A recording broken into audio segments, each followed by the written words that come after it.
July 17, 1944. The night sky above occupied France was fractured with flashes from distant shellfire and tracer rounds.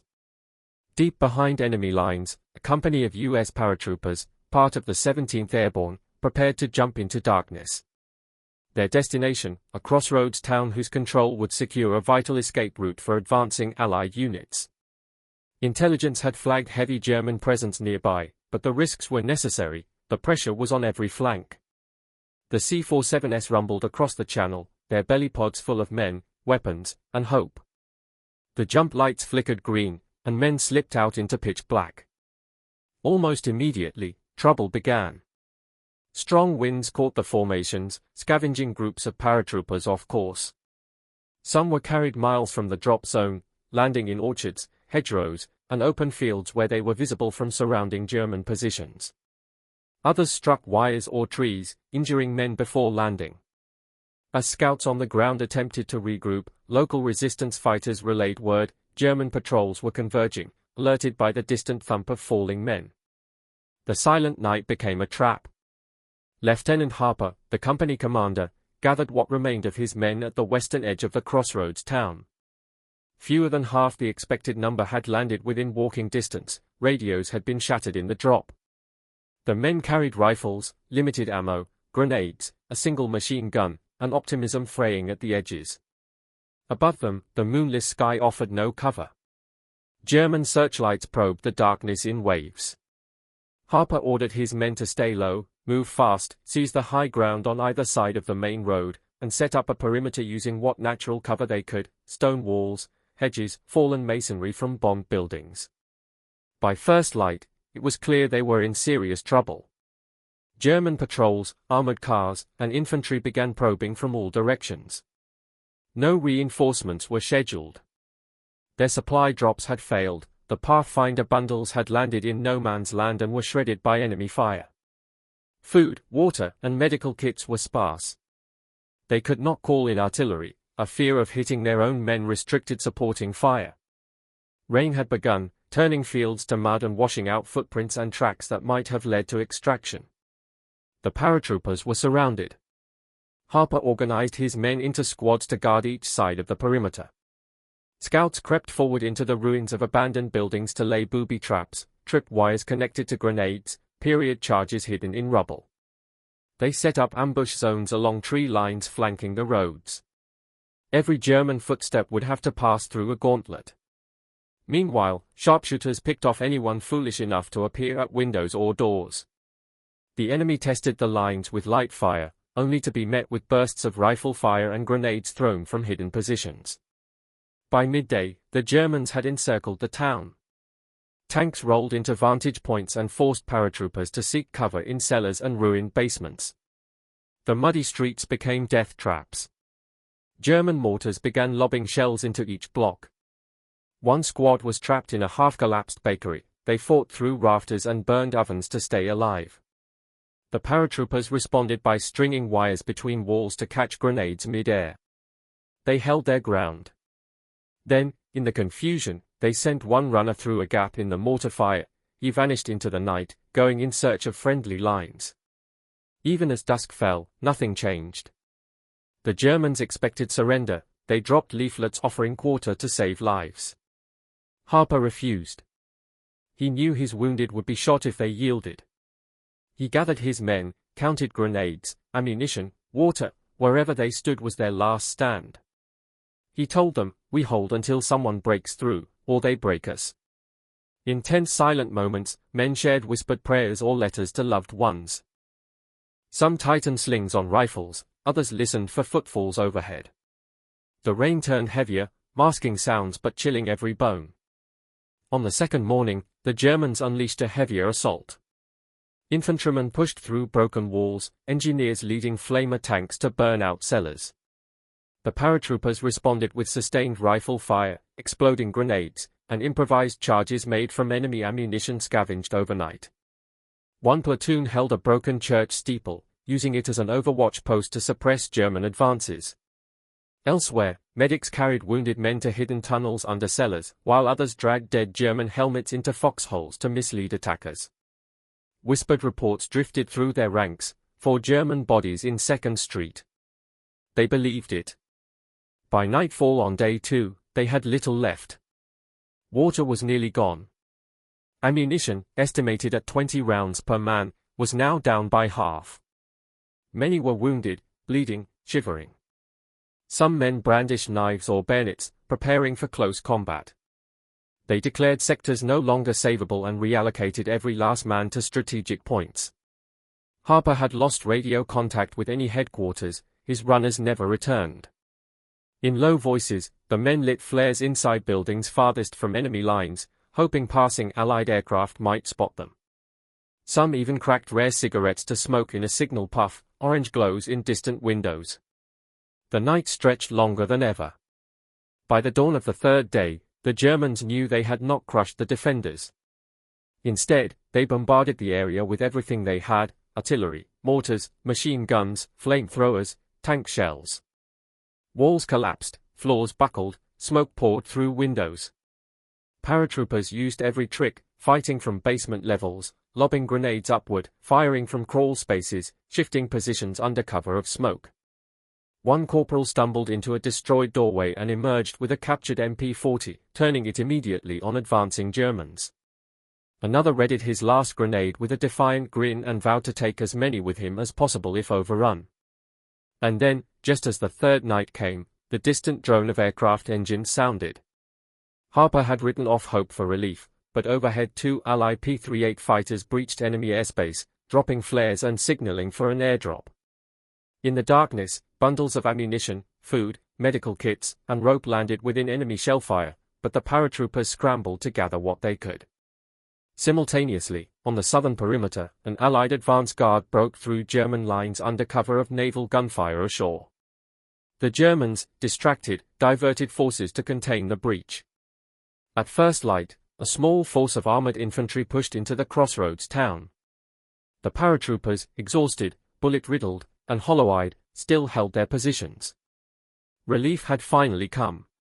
72 hours of constant pressure, isolation, and combat had nearly crushed them. Dozens lay dead. Many wounded would not survive. But the perimeter still stood. As Harper walked down shattered alleys greeting arriving troops, his men stood at attention, weapons in hand, defiance written across their faces. Their mission had warped into survival, but they had refused to be erased. In the decades since, their fight would be nearly forgotten, overshadowed by sweeping invasions and grand campaigns. Yet those silent hours behind enemy lines, where isolated paratroopers held their ground against impossible odds, that would be their secret legacy, a measure of courage few would ever know. The first hours of light revealed the truth that the night had only hinted at: this wasn't a recovery operation. This was survival. Lieutenant Harper and his scattered platoons were now deep inside a hornet's nest, surrounded by German infantry, pinned in a place they never meant to occupy, and with no reinforcements coming. Only 37 men had regrouped with Harper at the broken farmhouse on the northern edge of the crossroads. Others were missing, some presumed dead, others hopelessly lost in the dark woods and enemy-occupied hamlets that littered the countryside. They'd expected to link up with a company-sized force by dawn. Instead, they were alone. The farmhouse, built of thick stone and partially bombed out, offered some protection. It sat near a narrow road that cut through the fields toward a small rail bridge, a bridge Harper had been ordered to secure and hold for Allied units pushing inland. But the bridge was now well behind German lines.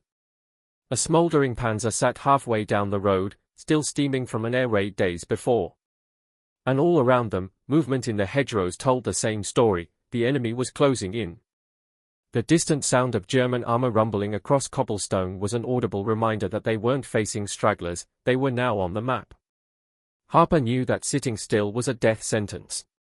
He ordered his NCOs to split into fire teams and fortify every possible angle of approach. Sandbags were dragged from a ruined tractor shed, windows were barricaded with overturned furniture, and doors were wired with fragmentation charges from salvaged enemy munitions. In the loft above the barn, a pair of sharpshooters set up a long-range observation post with a clear view of the western ridge. By noon, they'd spotted multiple German patrols probing toward the town's perimeter, moving in disciplined formations. It wasn't a fluke. The Germans knew where they were, and they wanted the position cleared before nightfall. Communication was minimal. The squad's SCR-536 radios, nicknamed handy-talkies, were either destroyed in the drop or buried with missing men. The only working unit had a bent antenna and couldn't reach Battalion HQ. Harper's only connection to the outside world was the hope that someone, somewhere, knew they hadn't made it to the objective. Until then, they'd have to fight for their own survival. By early afternoon, the first full contact hit.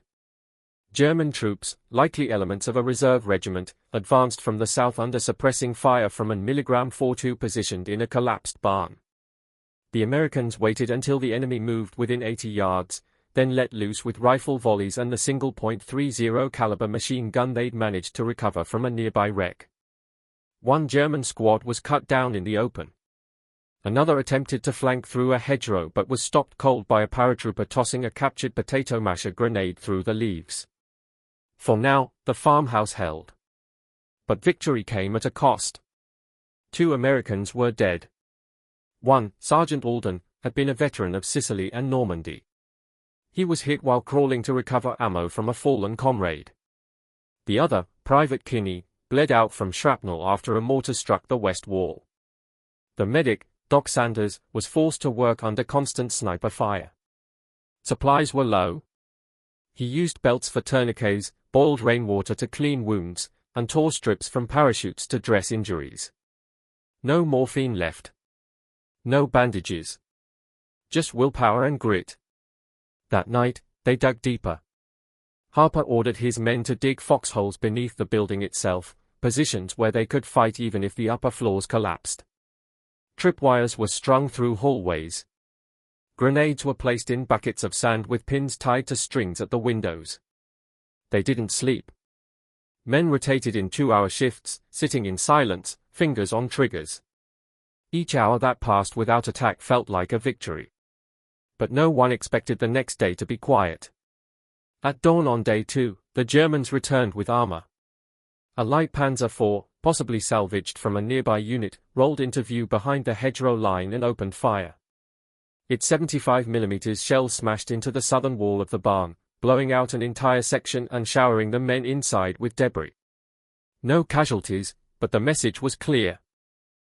The Germans wanted them gone. Harper called for anti-tank fire, but none existed. All they had were rifles, grenades, and guts. Improvisation became their only weapon. Using satchel charges from their supply drop, one of the few to actually land nearby, 2 men crawled through a drainage ditch under fire and set up a kill zone at a bottleneck near the road. When the Panzer rolled forward again, they lit the fuse and dove for cover. The explosion didn't destroy the tank, but it disabled its treads, leaving it burning in place, hissing steam and fire. The crew bailed. American sharpshooters finished them from the tree line. By midday, the second wave hit, this time, more organized. German infantry pushed in from 2 flanks, firing in bursts, supported by mortars. The paratroopers fought from window slits and trenches, returning fire with slow, deliberate shots. Ammo was down to half.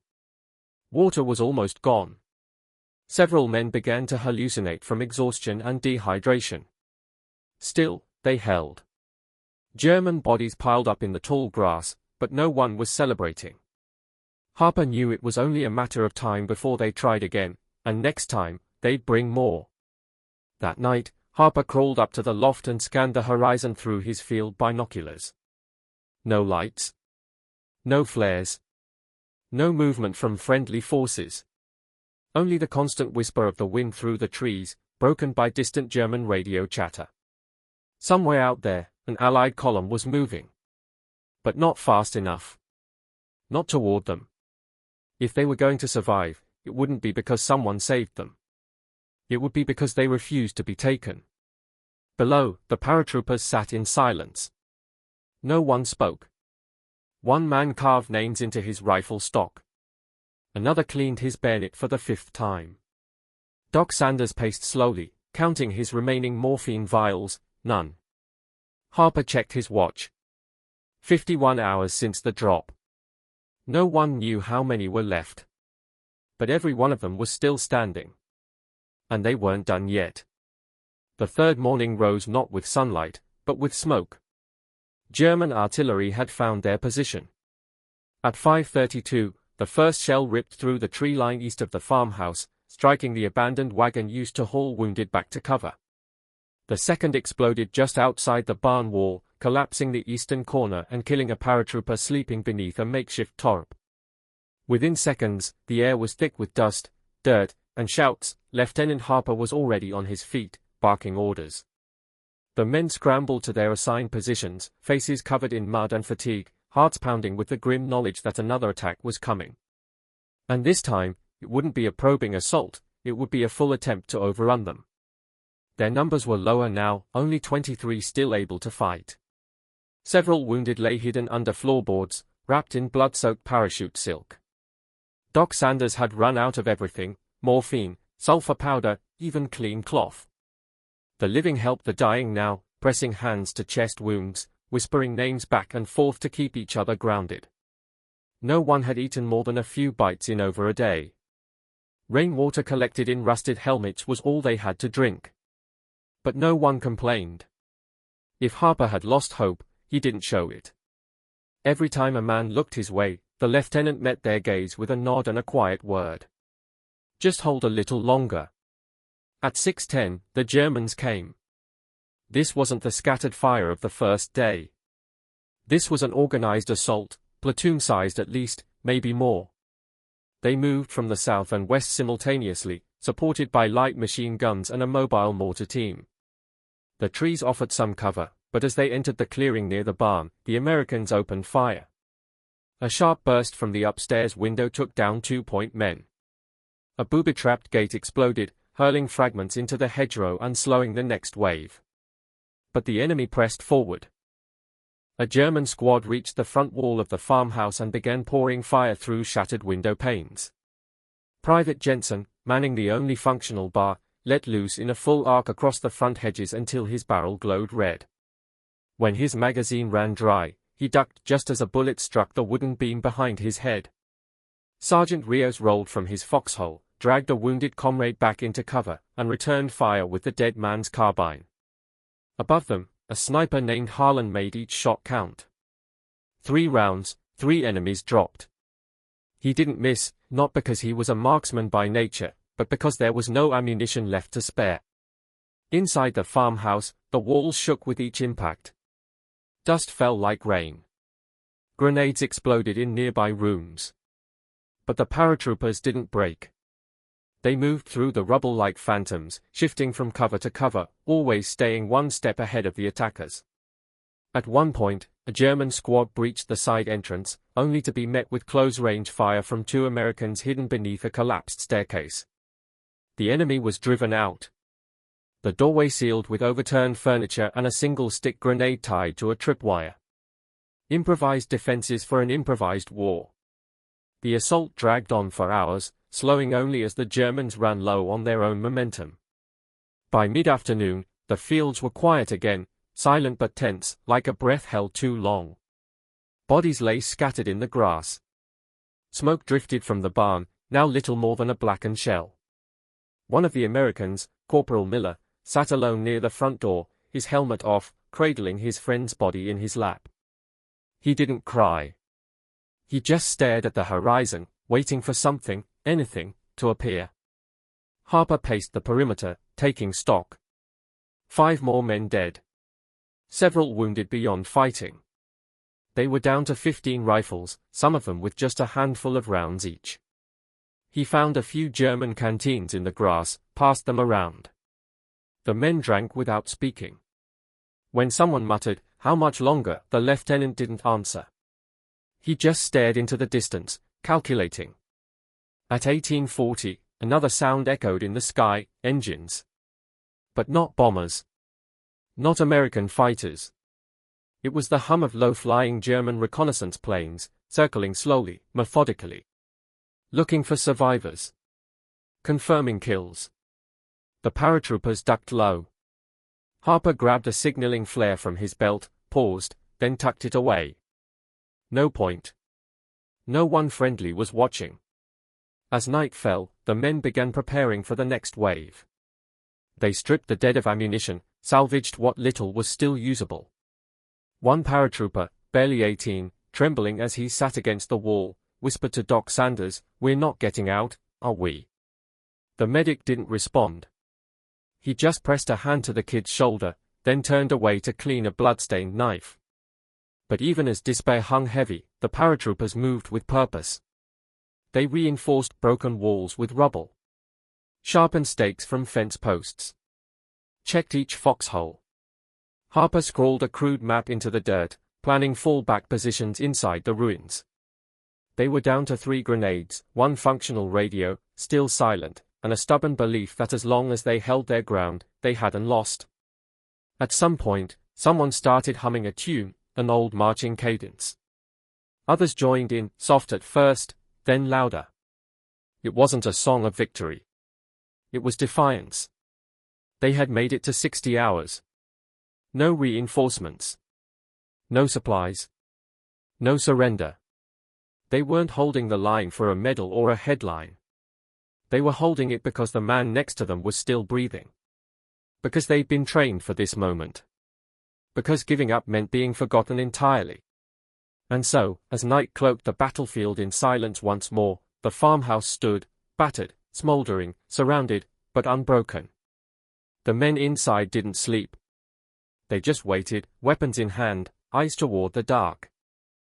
By the time the 4th morning arrived, time itself had warped. The men no longer measured it in hours, but in attacks survived, magazines reloaded, wounds dressed without medicine. They had crossed the 70-hour mark. Every breath was borrowed. The sun broke through a thick veil of smoke and fog, casting a sickly glow across the cratered fields. What remained of Harper's unit, 12 men, if you counted the 2 who couldn't walk, were barely recognizable as soldiers anymore. Mud-caked, blood-streaked, uniforms torn into rags, they moved like ghosts between rubble and ruin. But they were still there. Still holding. They had no illusion that today would be better. The attacks came in waves now, deliberate, testing, almost surgical. German commanders knew they were dealing with hardened resistance, not a lost patrol. Each new push came with slight variations, more snipers, closer mortars, smoke cover followed by shock troops. Harper noticed it. So did Rios. The enemy was learning. Adapting. And still, the Americans held fast. At 6:40, the first mortar round of the day struck the roof of the stable, collapsing it completely and killing one of the wounded inside who'd been sheltered there. The blast sent splinters through the air like razor darts, injuring 2 more. Doc Sanders dragged them out by their belts, ignoring the blood running down his arm from a fresh shrapnel wound of his own. He didn't even flinch. There was no time. The Germans came in minutes later. The crack of Mauser rifles echoed through the trees, followed by the metallic chatter of a .42 pinning down the southern corner. The paratroopers fired in bursts, careful, measured, counting rounds in their heads because no one had enough left to waste. Private Hollis, who hadn't spoken in a day, snapped off 3 precise shots from behind a doorway, then ducked as tracers lit up the hallway. He looked at Harper and simply said, "That's all I've got." He pulled out a captured Luger and nodded. "Guess we'll see if this works." The Germans pushed harder than before. 2 squads reached the outer wall and began tossing grenades over what remained of the barricade. One bounced into the main room, Sergeant Rios kicked it down a stairwell and dove after it. The blast rocked the floor, blew out a support beam, but miraculously, he emerged coughing and limping, shaken but alive. "That's number 6, he muttered, referring to the number of times he'd nearly died in the last 3 days. Starting to feel personal. They beat the Germans back, barely. 2 more were wounded in the exchange. One died before Doc Sanders could even reach him. But the enemy didn't follow through. Again, they tested, then pulled back. Harper suspected why. Either they believed the Americans would break soon, or they were preparing something larger. Something final. And that something came shortly after noon. The sounds came first, tracks clanking, engines rumbling. Not a tank this time. 2 German half-tracks, escorted by riflemen, rolled in from the northeast road. They advanced under covering fire, spraying the farmhouse with machine gun bursts and laying down a smoke screen. The defenders fired until their barrels ran hot, but it wasn't enough. One half-track pulled up just 30 meters from the front door. A soldier climbed out, flamethrower in hand. Harper saw it from the loft and shouted. Everyone who could move repositioned. The flamethrower ignited with a burst of hissing fire, licking the lower floor of the farmhouse in sheets of orange and black. Screams erupted as heat and smoke flooded the rooms. Harper ordered an immediate fallback to the cellar and east trench line. 2 men didn't make it. One was shot trying to cross the main hall. The other, too wounded to move, handed off his dog tags and said nothing. The survivors regrouped in the narrow crawlspace beneath the ruined barn, coughing, eyes burning. The fire above consumed the main structure. The farmhouse, once their stronghold, was gone. They were now holding a ditch and a stone wall with 9 rifles, 3 pistols, and no water. It should have ended there. But it didn't. Just before 3 p.m., the sky began to rumble. But not with artillery. Aircraft. Low, fast, familiar. The first P-47 Thunderbolt screamed overhead and dropped a pair of 500-pound bombs into the tree line north of the position, scattering the German rear guard. Seconds later, 2 more fighters strafed the road leading into the town. Smoke columns rose in every direction. The Germans panicked. Harper peeked over the trench lip and saw it, enemy soldiers running. Retreating. Radios crackled. American voices. Real, living voices. A scratchy transmission broke through. Razor team, this is Thunder lead, friendlies inbound, over. Harper grabbed the radio, still barely functional. Thunder lead, this is Razor actual. Still holding. Request immediate ground support. Enemy armor retreating, but we're down to boots and belts. The response came fast. Copy, Razor. Help's on the way. Sit tight. They sat tight. Not because they wanted to, but because they couldn't move. The next 40 minutes felt like eternity, but by 15:45, the first Sherman tank appeared from the south, followed by a column of infantry. American flags. Shouted names. A medic team rushed in. One man cried, not from pain but from the sheer relief of hearing someone say, "We've got you." Harper didn't stand. He couldn't. He just leaned back against the stone wall, looked up at the smoke-choked sky, and whispered, 72 hours. Then he passed out. When the full story was relayed to command, disbelief gave way to silence. No one expected them to survive. The larger operation had moved on. Most assumed Razor team had been lost in the first day. There had been no chance to send reinforcements earlier. Everything had been stretched thin. But somehow, against every odd, they'd held. With no food, no radio support, no backup. Just their rifles. Their brothers. And their will. They weren't fighting for ground anymore. Not for objectives or glory. They were fighting for each other. And that, more than anything, is why they survived. The hours after relief came weren't filled with celebration. There were no cheers, no high fives, no pats on the back. Just silence. A heavy, stunned kind of silence that settled over the ruined clearing like ash after a wildfire. The reinforcements had arrived, yes. But for the men who had endured those 72 hours of isolation and bloodshed, it didn't feel like a victory. It felt like waking up in the aftermath of a nightmare, one you weren't sure you'd survived. The ground was littered with spent casings, scorched earth, broken helmets, and blood-soaked cloth. The air reeked of smoke and rot. And everywhere you looked, someone was either wounded, mourning, or staring blankly into nothing at all. Harper remained unconscious for nearly an hour before a medic managed to revive him. He came to with dirt in his teeth and a blinding ache behind his eyes. His voice was gone, burned out from shouting orders and smoke inhalation.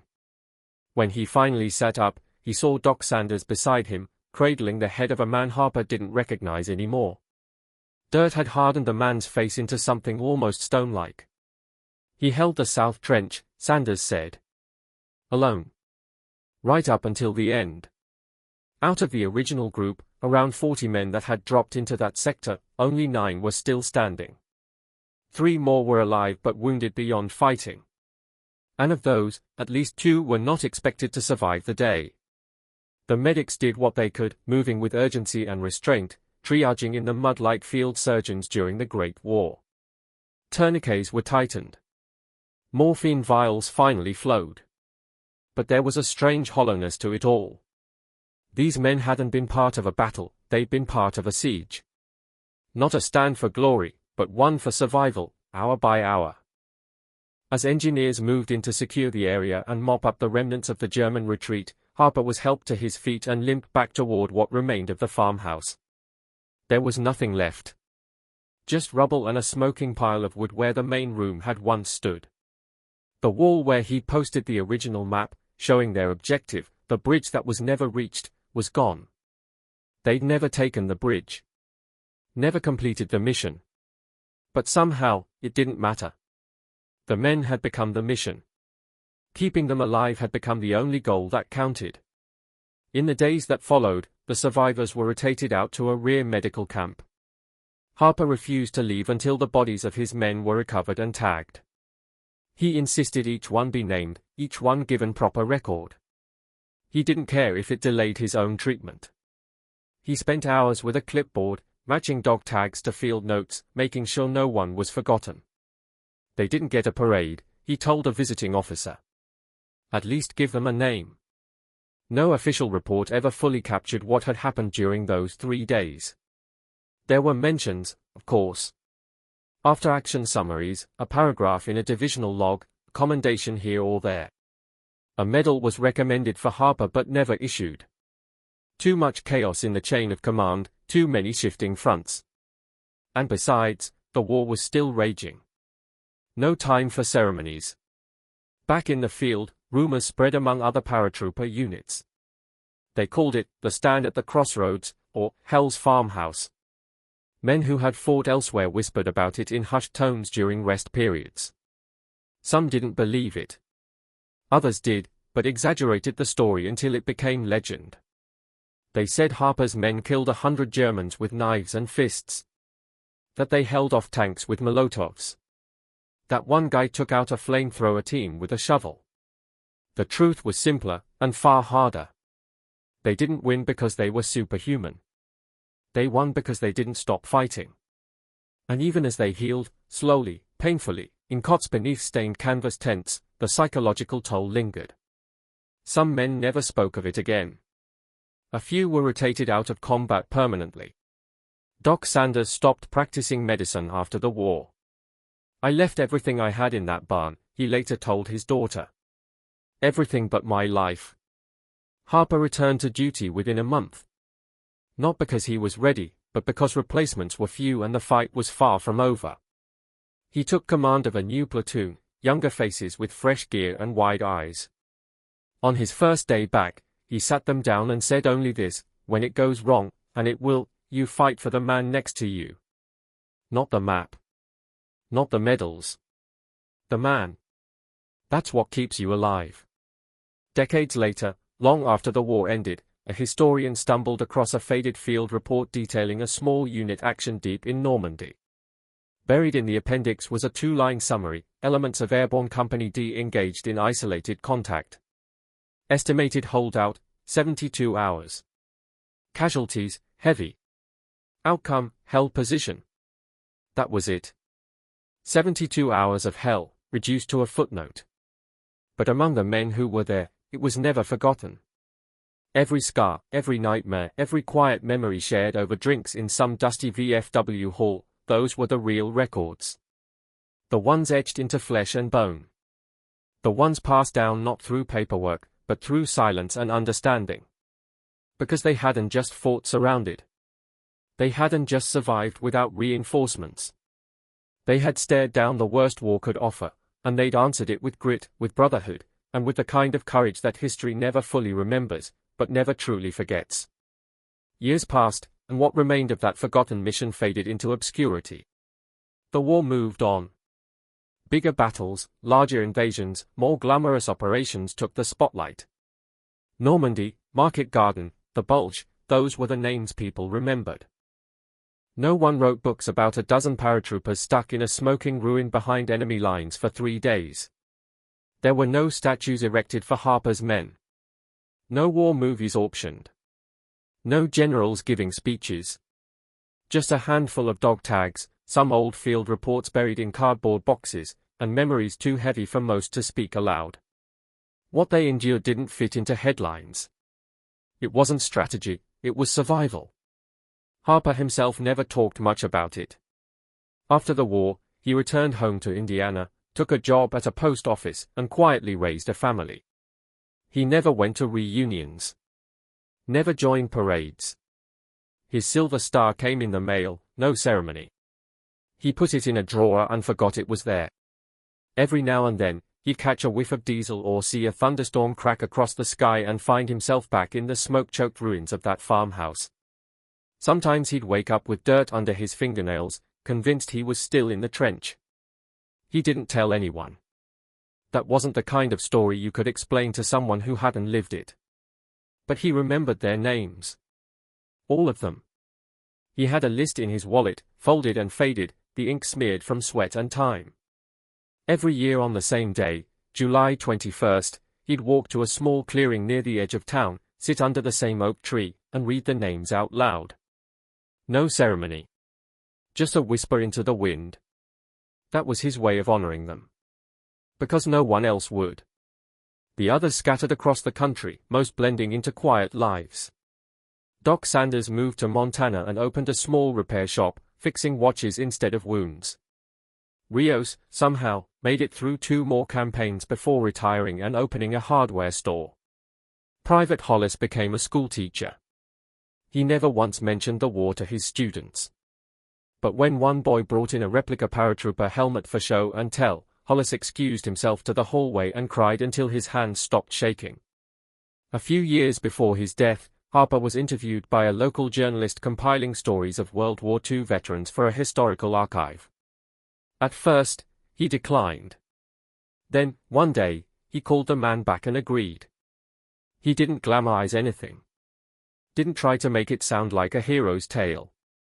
He just laid out the facts, plain and hard, like laying bricks.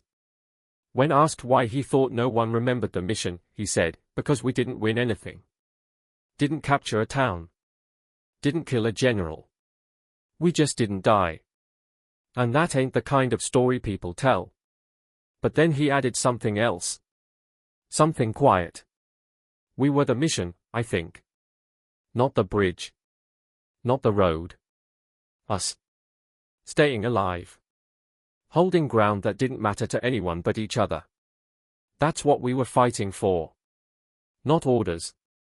Not strategy. Just each other. The interview was never published widely. Just archived in a dusty corner of the local library, under a mislabeled cassette tape and a few yellowed pages. But in it lived the truth of that forgotten stand, the way war really was for men on the ground. Not numbers on a map. Not arrows pushing across Europe. But hours, minutes, seconds. One breath after the next. One man holding the line so another could live. In time, even the farmhouse itself was forgotten. The structure never rebuilt. The land overgrown with weeds and silence. Farmers plowed around the cratered soil, unaware of the blood that once soaked the earth beneath their boots. No plaque was ever placed there. No marker. Just wind in the trees and birdsong where there had once been rifle fire. But maybe that's all right. Maybe some legacies don't need stone or steel.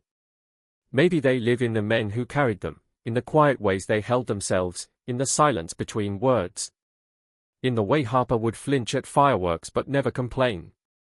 In the way Sanders would stop whatever he was doing at 3 p.m. every July 24th and just sit for an hour. In the way Rios kept a photograph in his wallet, faded, bent, stained, but never showed it to anyone. Because they knew what they'd done. Knew what they'd endured. Knew that those 72 hours in hell weren't about glory. They were about grit. Brotherhood. The kind of unshakable bond forged in mud, blood, and fear.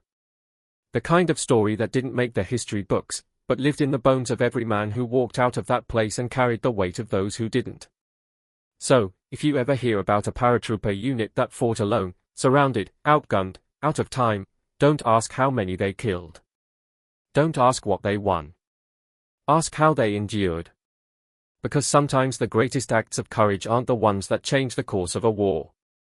Sometimes, they are the ones that simply refuse to be erased.